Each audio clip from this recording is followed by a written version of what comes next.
లేరు. ఈ ఆస్తి మొత్తం మనకే వచ్చేస్తుంది. ఒరే నువ్వు ఇలా బతికుంటాం కంటే లేట్ సత్యబాబుగా గతంలో ఉండిపోవడమే బెటర్ రా.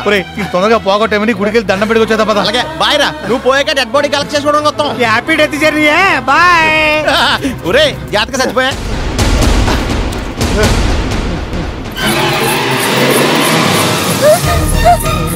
సత్యబాబు సత్యబాబు అయ్యో ఎంత రక్తం కారిపోయిందో. ఊరోళ్ళట్టువేలే జనగలా తాగాడు. నువ్వు ఇంకోటి కొట్టు. ఏమయ్యా ప్రాణం పోతుంటే అలా చూస్తారేంటి? ఎలా పోతుందో చూద్దామని. బుద్ధి లేకుండా మాట్లాడుకో. ఎవరైనా వచ్చి సాయపడండి. హాస్పిటల్ తీసుకువెళ్దాం రండి. ఏంటమ్ములు ఆడి విషయంలో అంత జాలి చూపిస్తున్నావు? ఆ నిమిషంలో మనిషిలా ప్రవర్తించాడా? అవన్నీ ఇప్పుడు ఎందుకు? హెల్ప్ చేయండి. నాకంత విశాల హృదయం లేదు. వస్తా. సత్యబాబు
పర్వాలేదు, లేచి కొంచెం నడవగలుగుతున్నాడు.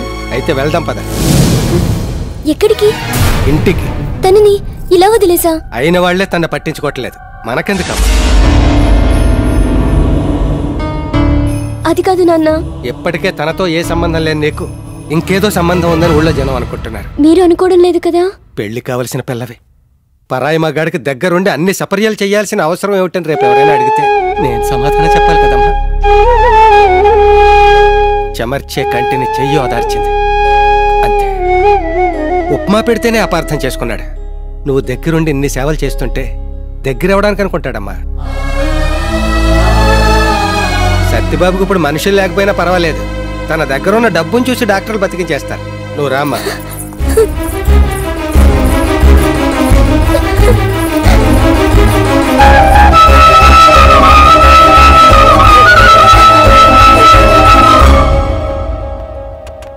ఎలా ఉంది సార్? అవును, వారం రోజులుగా చూస్తున్నాను. వెళ్ళిపోయిన ఆ అమ్మాయి తప్ప మిమ్మల్ని చూడటానికి ఎవరు రాలేదేంటి? నీకెవరూ లేరా? పోగొట్టుకున్నాను. ఓ అనాథ. అవును, అందరూ ఉన్న అనాథ. నీకు తెలుసో లేదో, ఈ హాస్పిటల్ మీ నాన్నగారు కట్టించిందే. ఆయన ఆఖరి రోజుల్లో ఈ హాస్పిటల్లో ఉన్నప్పుడు చుట్టుపక్కల గ్రామాల నుంచి కొన్ని వేల మంది ఆయన చూడడం కోసం తరలి వచ్చేవారు. కులమత భేదాలు లేకుండా ఆయన బతకాలని పూజలు ప్రార్థనలు చేసేవారు. అంతటి మహానుభావుడు కడుపున పుట్టిన నువ్వు ఇంత ప్రమాద స్థితిలో ఉంటే కనీసం నిన్ను చూడడానికి సొంత వాళ్ళు కూడా రాలేదు. చెట్లు వాటికి కాసిన పండ్లు అవి తినవు, నదులు వాటిలో నీళ్ళవి తాగవు. ఇతరులకు ఉపయోగపడడం కోసమే వాటి. కానీ మనిషి మాత్రం తన కోసమే బతుకుతున్నాడు. తను బతకడం కోసం అవసరమైతే పక్కవాడిని కూడా చంపేస్తున్నాడు. నీ నాన్నగారు మొదటి రకం అయితే నువ్వు రెండో రకం. డబ్బు ఆస్తుల్ని సంపాదించి పెడుతుంది, కానీ మంచితనం మనుషుల్ని సంపాదించి పెడుతుంది. ఆ మంచితనం సంపాదించుకున్న మనిషికి పేదరికం రావచ్చేమో గాని ఒంటరితనం మాత్రం చస్తే రాదు, చచ్చిన రాదు. అందుకే మన పెద్దవాళ్ళు నలుగురితో మంచిగా ఉండాలంటారు. మనం గెలిచినప్పుడు ఆనందం పంచుకునేందుకు నలుగురు, ఓడిపోయినప్పుడు ఓదార్చేందుకు నలుగురు. లేనప్పుడు చచ్చినా ఒకటే, బతికినా ఒకటే.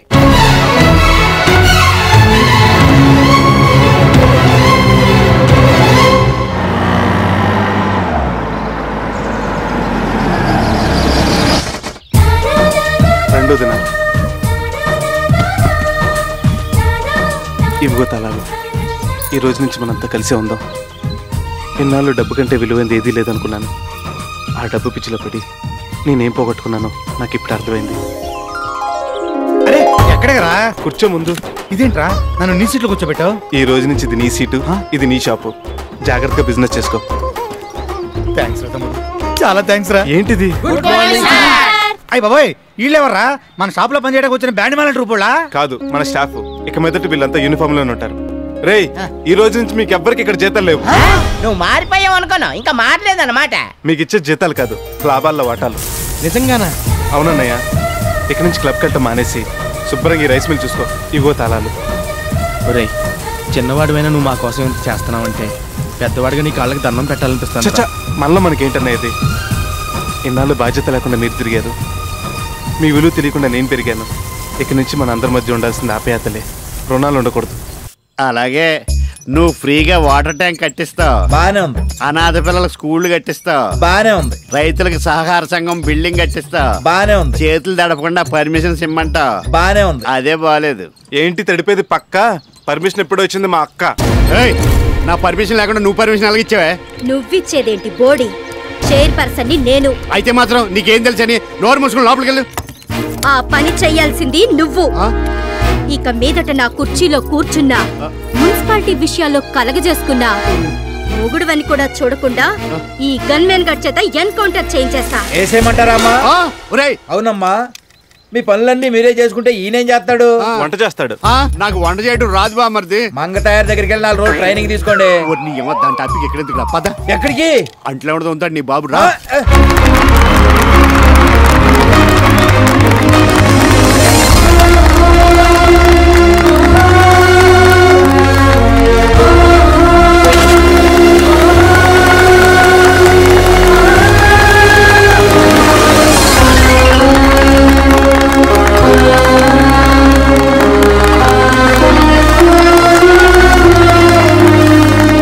శభాష్ సత్యబాబు, శభాష్. ఇప్పుడు నువ్వు అత్రి వెంకటరత్నం గారి కొడుకు అనిపించుకున్నావు. నీ కోరిక తీరింది. మీ కోరికేంటి? నేను ఈవేళ ఈ స్థితిలో ఉన్నానంటే దానికి కారణం మీ నాన్నగారి. ఆ మహానుభావుడు దయ వల్ల చదువుకుని ప్రయోజకులైన వాళ్ళల్లో నేను ఒకటి. అలాంటి మహనీయుడి కడుపున పుట్టిన నువ్వు డబ్బు కోసం ప్రజల్ని పీడిస్తున్నావని తెలిసి బాధపడ్డా. నీ అన్నల అలవాట్లు చూసి ఇలాంటి కొడుకుళ్ళు కన్నాడేమిటా అని అందరూ ఆయన్ను తిట్టుకుంటుంటే విని తట్టుకోలేకపోయాను. అందుకే నా కూతురు చేత ఇక్కడ బ్యూటీ పార్లర్ పెట్టించి నువ్వు తన వెంటబడేలా చేశాను. నిన్ను కట్నం అడిగాను. ఊరందరి చేత బహిష్కరణ నాటకం ఆడిచ్చాను. హాస్పిటల్లో నిన్ను ఇన్సల్ట్ చేసి మాట్లాడాను. దైవ నిర్ణయము, పైలోకాల్లో ఉన్న మీ నాన్నగారి సంకల్పము, నీకు జరిగిన యాక్సిడెంటు నీలో ఇంత గొప్ప మార్పును తీసుకొచ్చింది. ఈరోజు నీ గురించి, నువ్వు చేస్తున్న ఈ మంచి పనుల గురించి అందరూ చెప్పుకుంటుంటే విని ఎంతో ఆనందించాను. నీలాంటి వాడు నా కల్లుడైతే నా కూతురు సుఖపడుతుంది. అందుకే దాన్ని చేసుకోమని నిన్ను అడగడానికి వచ్చాను. ఏంటి ఆలోచిస్తున్నావు? కన్యాశుల్కం గురించా? నేనే 4 కోట్ల కట్నం ఇస్తాను నీకు. నీ కాళ్ళు గడికి కన్యాదానం చేస్తే ఆ మహానుభావుడి రుణం కొంతైనా తీర్చుకోగలిగిన వాడిని అవుతాను. సారీ అండి, నేను ప్రణితం చేసుకోలేను. నేను మరో అమ్మాయిని పెళ్లి చేసుకోవాలనుకుంటున్నాను. ఎవరిని? అదిగో చూడండి.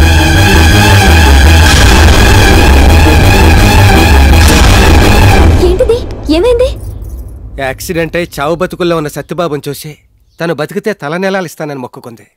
కట్టుకున్న మొగుడే పోయినా జుట్టు తీయని ఈ రోజుల్లో అతని క్షేమం కోసం ఎంత పనిచేసింది. అమ్మలో నాకు బంధువు కాదు, తనకి నాకు ఏ రక్త సంబంధం లేదు.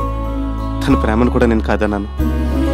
ఆ రోజు నాకు యాక్సిడెంట్ అయి రక్తం అడుగులో పడి ఉంటే ఊరంతా నన్ను అనాథగా వదిలేసిన అమ్మలు నన్ను హాస్పిటల్లో జాయిన్ చేసింది. అమ్మలా సేవలు చేసింది. ఆ రోజు తెలిసింది నాకు ప్రేమ విలువ ఏంటో. ద్వేషించే మనిషిని కూడా ప్రేమించే మనసు ఆ దేవుడు అందరికి ఇవ్వడు, అమ్మలోకి ఇచ్చాడు. అలాంటి మనసులో నేను ఉండటం నా అదృష్టం. ఆ మనసున్న మనిషి నాకు జీవితాంతం కావాలి. నీకు ఆస్తుంది, అందం ఉంది, చదువు ఉంది. నువ్వు కోరుకుంటే నాకంటే మంచివాడు దొరుకుతాడు. కానీ అమ్ములు మరొకరిని ఊహించుకోవద్దు, ఊహించుకోలేదు కూడా. అందుకే అమ్ములను చేసుకుందామని డిసైడ్ అయ్యాను. నీ నిర్ణయం 100% కరెక్ట్ సత్యబాబు. నువ్వు ముమ్మాటికి ఆమెకే భర్తవు కావాలి. అవును సత్యబాబు, నన్ను కాదంటున్నందుకు బాధగా ఉన్నా అమ్ముల ప్రేమను అర్థం చేసుకున్నందుకు సంతోషిస్తున్నాను.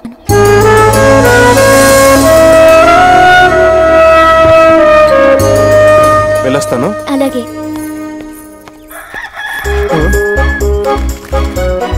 మేము లేచిన తర్వాత నువ్వు లేచి కుయ్యటం కాదు, ముందు నువ్వు లేచి కూసి మమ్మల్ని లేపాలి. లేదంటే కుయ్యాల్సిన గొంతును కుయ్యాల్సి వస్తుంది. హలో అత్తిలి, నేను అలారం పెట్టుకుని 3 గంటలకే లేచి కూర్చాను బాబు. కొత్త పెళ్ళంతో నైట్ ఓవర్ టైం చేసి మీరే లేవలేదు. ఓ సారీ. It's okay. ఏంటి ఇంత జరిగాక కూడా మళ్ళీ మనోడు మొదటికొచ్చాడు అనుకుంటున్నారా? మీరు అలా అనుకుంటే కరెంటు సేవల మీద కాలు కాదు, కరెంటు తీగ మీద చెయ్యేసినట్టే. సత్యబాబు ఇస్తుంది అప్పే, అది వడ్డీకి. కానీ ఆ వడ్డీ 25-30 కాదు, కేవలం పావలా మాత్రమే. ఇది వరకు ఊరంతా విలన్స్ ఉండే సత్యబాబుకి ఇప్పుడు ఓ 4 మాత్రమే ఉన్నారు. వాళ్ళు ఊళ్ళో వాళ్ళు కాదులేండి, బ్యాంకులోళ్ళు. మనోడు వాళ్ళకంటే తక్కువ వడ్డీకి ఎత్తాడని వీడి మీద వాళ్ళకి జలసి. రీసెంట్ గా రేటు తగ్గించాను, 50 ఇస్తావా? వస్తాను. ఈ పని మానేస్తావా? 10,000 ఇస్తాను.